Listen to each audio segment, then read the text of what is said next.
Howdy, folks. This is just a reminder that if you like this content, you can help me out by liking, commenting, and especially by subscribing. And be sure to hit the bell notification so you always get notified whenever I have a new video. Hope you enjoy this. All right, off we go down to Louisiana. David is in Lafayette, Louisiana, listening to EWTN on Channel 130, Sirius XM Satellite Radio. David, welcome. Go ahead with your question for Jimmy. Yeah, hi, everybody. It's an honor to talk to y'all. Jimmy, I've been always wanted to ask you this question. It's been bugging me for a long time. Okay, so I had a friend, well, still have a friend, but he was a Protestant and converted to Catholicism as well as his whole family did, and his extended family. But anyway, he's very, very good. He's got a very good, strong biblical knowledge, and we would often talk about things in the Bible. And one day he was telling me that the hardest thing he had to overcome on his journey to Catholicism was the body of Christ, the Eucharist.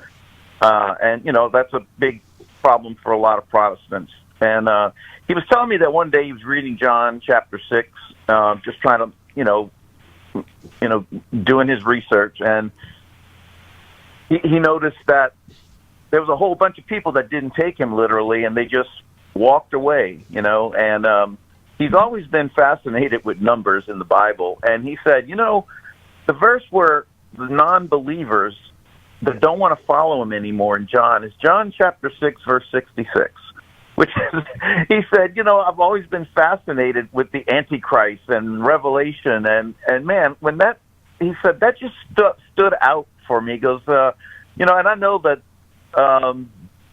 John, when he wrote the gospel, he didn't list chapters and verses at that time. But many centuries later, somebody certainly did, and he just thought it was so odd that particular chapter and verse, which is 666, and it's evil references to the mark of the beast. Yeah, David, I'm not sure what your question is for me. Well, I just wonder which has the church ever, or has any theologist ever, mentioned that, or has it ever been discussed that was something weird in numerology? Okay, so I've never run across any theologian or biblical commentator noting this. I've noted it myself, and I'm sure others have. I just haven't seen anyone write about it.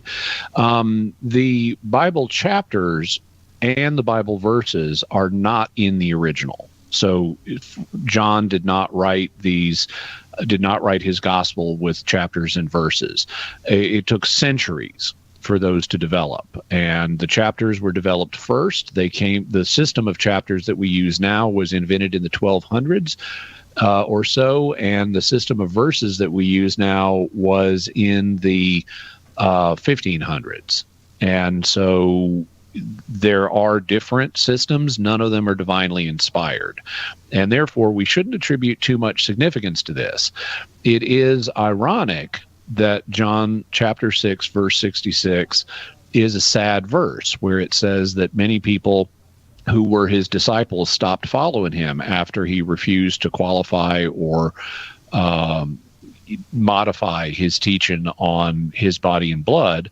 And yeah, there is an association with not the Antichrist, but with the beast of the sea in the book of Revelation, which we're told has the number 666. So there is a kind of oddity there. And if you want to say, well, that's just an interesting thing that happened under divine providence, well, I'd say, yeah, it is an interesting thing that happened under divine providence, but I wouldn't make too much out of it because although John 66 is inspired, the designation John 66 is not inspired. And before we go, just one more reminder that if you like what you've watched, you can help me out by liking, commenting, and especially by subscribing. I'm trying to grow my channel, and I'd really appreciate your help. Thank you, and God bless you.